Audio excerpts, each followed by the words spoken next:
दिलीप घोष पिछले चुनाव में भारतीय जनता पार्टी के पश्चिम बंगाल के अध्यक्ष थे। इस बार भी वो भारतीय जनता पार्टी के शीर्ष नेताओं में से एक हैं। जी। पिछली बार तो शायद वो चुनाव वगैरह हार गए थे, इस बार खड़गपुर सदर से वो विधायक चुने गए हैं और उन्होंने अपना जो जीत का उत्सव मनाया, उसमें वो एक जेवीसी और एक बुलडोजर पर सवार थे और पीछे पीछे जुलूस निकल रहा था। यानी पश्चिम बंगाल भारतीय जनता पार्टी का पूर्व अध्यक्ष और उसका शीर्ष नेता जो मुख्यमंत्री पद की दौड़ में शामिल है, और अगर मुख्यमंत्री नहीं बना तो एक वरिष्ठ मंत्री बनेगा इस सरकार के अंदर, वो आदमी जेवीसी पर सवार था और वो बुलडोजर के ऊपर चढ़कर अपने जीत के जुलूस का नेतृत्व कर रहा था। और उस इंटरव्यू में उन्होंने जानते क्या कहा? उस इंटरव्यू का शीर्षक ये था कि हमारा तो नारा है सबका साथ सबका विकास, लेकिन बंगाल में उसके साथ जुड़ा हुआ है सबका हिसाब। अब वो बाद में लपेटते हैं कि सबका हिसाब है कि जिसको जितना जरूरत होगा उतना मिलेगा वगैरह, ये कहते हैं। लेकिन आप सोचिए, जब आप इस नारे के साथ में सबका साथ सबका विकास के साथ में सबका हिसाब जोड़ देते हैं, तो सीधी सी बात है कि जिसके खाते में हिंसा आएगी उसको हिंसा दी जाएगी। जिसके खाते में वो समझते हैं कि हमारे खाते में ये इस रूप में दर्ज है, तो उसका हिसाब हिंसा से होगा। इसका एक नतीजा ये भी निकलता है। अच्छा, बंगाल में बड़े पैमाने पर आज भी केंद्रीय बल नियुक्त हैं और भारतीय जनता पार्टी के समर्थकों ने इस बात को लेकर बहुत गाना गाया है कि उन केंद्रीय बलों की नियुक्ति के कारण चुनावी हिंसा बहुत कम हुई। और प्रधानमंत्री अपने भाषण में साफ कहकर गए थे कि बंगाल में चुनाव के बाद भी केंद्रीय बल नियुक्त रहेंगे, ये कहकर गए थे वो। तो आप जरा सोचिए, वो केंद्रीय बल अभी भी वहां पर नियुक्त हैं और अभी मेरे ख्याल से 24 घंटे पहले तक चुनाव आयोग का शासन था वहां पर। लेकिन वो केंद्रीय बल जो नियुक्त हैं, जो चुनावी हिंसा रोकने में तथाकथित रूप से समर्थ हुए, वो चुनाव के बाद की हिंसा रोक पाने की कोई कोशिश करते हुए नहीं दिखाई पड़ते। और उनका शीर्ष नेता कह रहा है कि सबका साथ सबका विकास के साथ में सबका हिसाब भी होगा। तो ये जो पोस्ट पोल वायलेंस हो रही है, चुनाव उपरांत हिंसा हो रही है, जो काफी भयानक है, मतलब इस हिंसा मुझे तो ऐसा लगता है पहली नजर में कि ये हिंसा बाकायदा नियोजित रूप से की जा रही है और इसका मकसद ये है कि तृणमूल कांग्रेस के जो समर्थक हैं उनको उचित सबक सिखाया जाए, एक ऐसा सबक जो भारतीय जनता पार्टी के खाते में लिखा हुआ है कि इनके साथ में हिसाब चुकता करना। जी विनोद जी। देखिए, पश्चिम बंगाल में चुनाव और चुनाव के बाद हिंसा कोई नई बात नहीं है। ये पिछले 40-50 साल से लगातार हर चुनाव में, हर चुनाव के बाद हिंसा की खबरें आती थी। और जो 34 साल तक कम्युनिस्ट शासन था, वो जीतते थे चुनाव, जीतने के बाद उनके जो समर्थक होते थे, कार्यकर्ता होते थे, वो अपने विरोधियों के खिलाफ हिंसा करते थे। उसके बाद 2011 में जब तृणमूल कांग्रेस जीती, तो उसने वहां पर उसके कार्यकर्ताओं ने वामपंथियों के खिलाफ हिंसा की। और 2016 में भी, 2021 में भी मैं एक डिबेट पे था, एक चैनल में आंकड़े देख रहा था, तो इस तरह की तमाम घटनाएं पहले भी हुई थी। और 2021 में तो क्या हुआ था कि जब भारतीय जनता पार्टी 77 सीट से आगे नहीं बढ़ पाई थी और उसके बाद तृणमूल की सरकार बनी थी ज्यादा सीटों और ज्यादा वोटों से, तो भी बड़े पैमाने पर राज्य में हिंसा हुई थी। और बल्कि भारतीय जनता पार्टी के स्थानीय कार्यकर्ताओं ने अपने केंद्रीय नेताओं में और बंगाल के बाहर के जो नेता गए थे उन पर आरोप लगाया कि आप लोग हमको अकेला छोड़ के चले गए और यहाँ हमारी दुर्दशा हुई। उसका बहुत खामियाजा भाजपा नेतृत्व को भुगतना पड़ा था। उनको दोबारा अपनी पार्टी को संगठित करने में थोड़ा समय लगा था। इसीलिए इस बार भय और भरोसे का नारा दिया था उन्होंने, क्योंकि लोगों का, खासकर भाजपा समर्थकों का, भाजपा से भरोसा ही उठ गया था। अभी आप चुनाव से पहले जो भाषण गृह मंत्री जी के थे, जब उन्होंने कहा था कि चुनाव के बाद जो भी हिंसा करेगा उसको उल्टा लटका दिया जाएगा और उल्टा लटका के सीधा किया जाएगा, तो सीधे सीधे तृणमूल के कार्यकर्ताओं को एक संदेश था कि इस बार अगर गड़बड़ किया तो हम ये करेंगे। और इसीलिए उन्होंने कहा था कि ये जो केंद्रीय बल है ये कम से कम 60 दिन तक कभी रहेंगे, यानी 2 महीने तक रहेंगे, वहां तैनात रहेंगे। ये प्रधानमंत्री जी ने भी कहा था, गृह मंत्री जी ने बार बार इसकी घोषणा की थी कि केंद्रीय बल, इसीलिए 2,40,000, मतलब इतनी संख्या तो पिछले लोकसभा चुनाव में पूरे देश में 3 लाख लगे थे, या तो अकेले बंगाल में उन्होंने 2,40,000 लगाए, तो पूरा केंद्रीय बलों का पूरी तैनाती थी। अभी मुझे पता लगा, मैं कंफर्म नहीं हूँ, कि शायद अब वहां सिर्फ 50,000 के आसपास केंद्रीय बल है, बाकियों को बुला लिया गया है। ये मुझे मैं चैनल पे था डिबेट में, वहां किसी ने बताया। 50,000 भी कोई कम संख्या नहीं होती है, बड़ी संख्या होती है। और तो पहला प्रश्न ये उठता है अभय जी कि अब हिंसा में कौन शामिल है। जिस तरह की घटनाएं आई हैं, तृणमूल के दफ्तर चलाए गए हैं, बुलडोजर से गिराया गया है, भाजपा के भी 3 कार्यकर्ताओं की हत्या हुई है, तृणमूल के भी 2-3 कार्यकर्ताओं की हत्या हुई है, शुभेंद्र अधिकारी के पीए भी मारे गए हैं।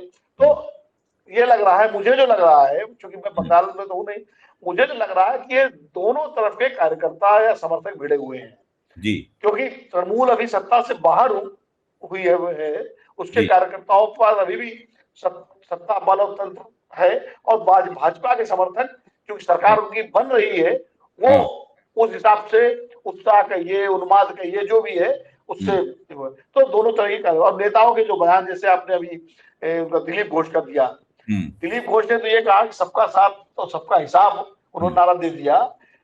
शुभेंदु अधिकारी जो भारतीय जनता पार्टी के शीर्षस्थ नेता पश्चिम बंगाल में है, जिनको संभावित मुख्यमंत्री माना जा रहा है, वो पूरे चुनाव में सिर्फ हिंदू और मुस्लिम करते रहे।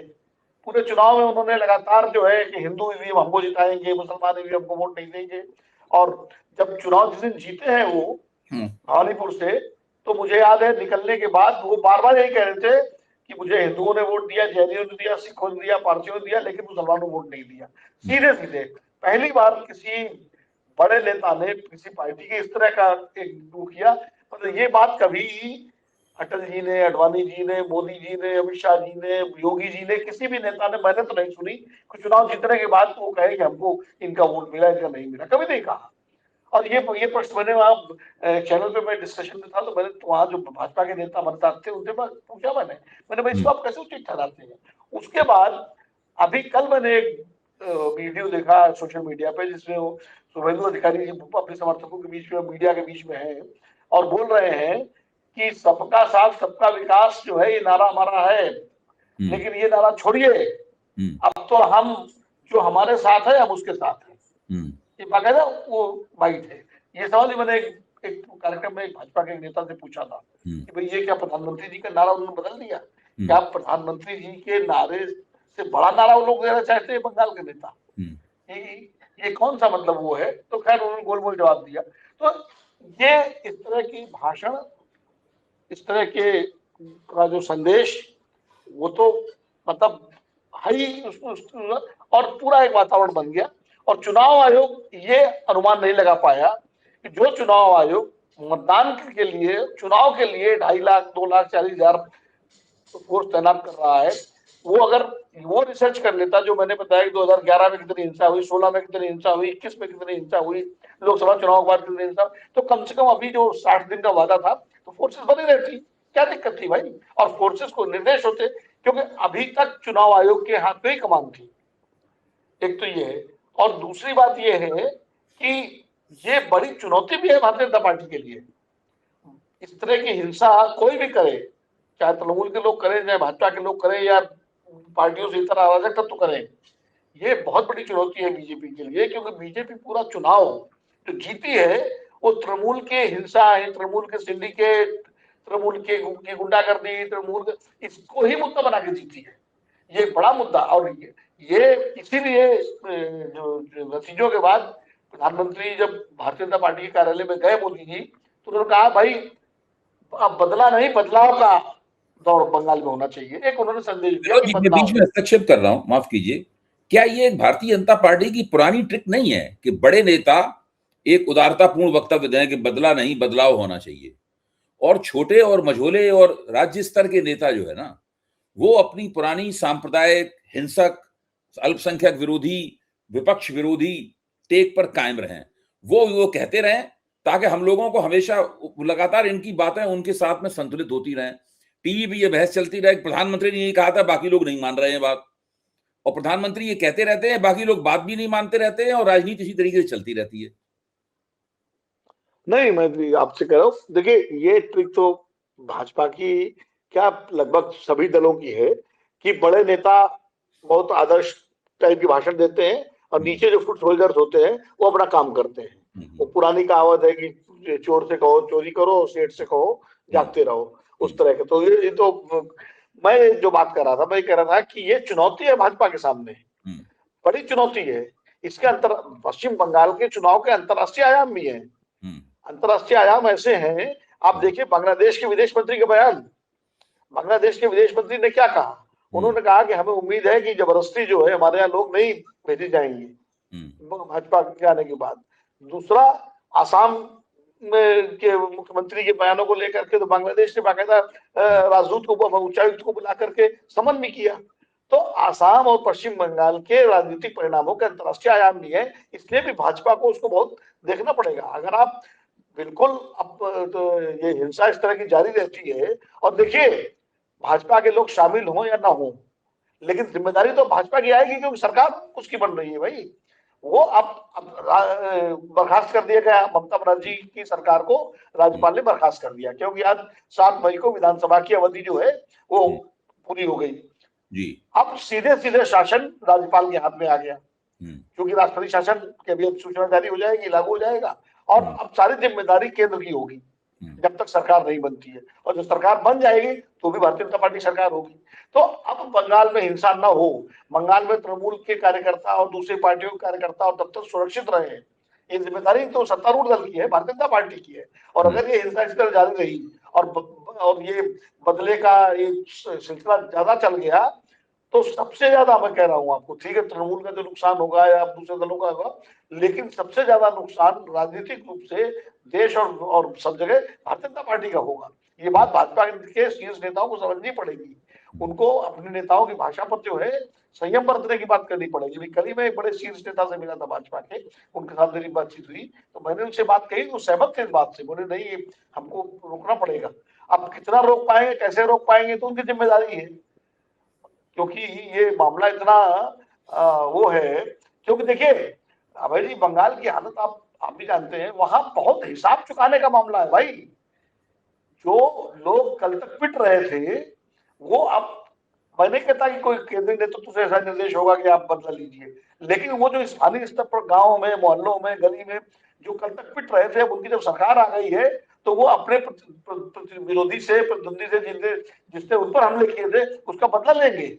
ये एक प्रवृत्ति स्वाभाविक होती है। अब बंगाल में ज्यादा है, तो मुझे लगता है ज्यादा बड़ी जिम्मेदारी है अब वहां के भारतीय जनता पार्टी की। और दिलीप घोष हो या शुभेंदु अधिकारी हो या और दूसरे बड़े नेता हैं, उनको अपने वाणी और भाषा में संयम देना पड़ेगा। इस सबका ऐसा, इस चुनाव तक तो आपने चला दिया, लोगों को गर्म कर दिया, वोट ले लिए, लेकिन चुनाव के बाद भी अगर आप ये भाषा बोलेंगे तो निश्चित रूप से उसका संदेश बहुत खराब जाएगा।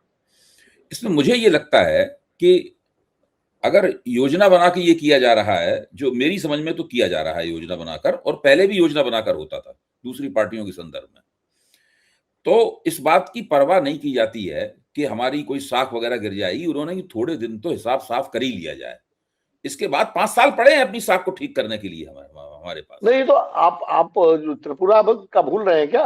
हाँ, त्रिपुरा में जब सीपीएम की सरकार हारी थी और भारतीय जनता पार्टी सरकार बनी थी, तो त्रिपुरा में 4-5 दिन तो सीपीएम के दफ्तरों में हमले हुए थे। हाँ, आप पता कर लीजिए। हाँ, उसके बाद अब सब शांत हो गया।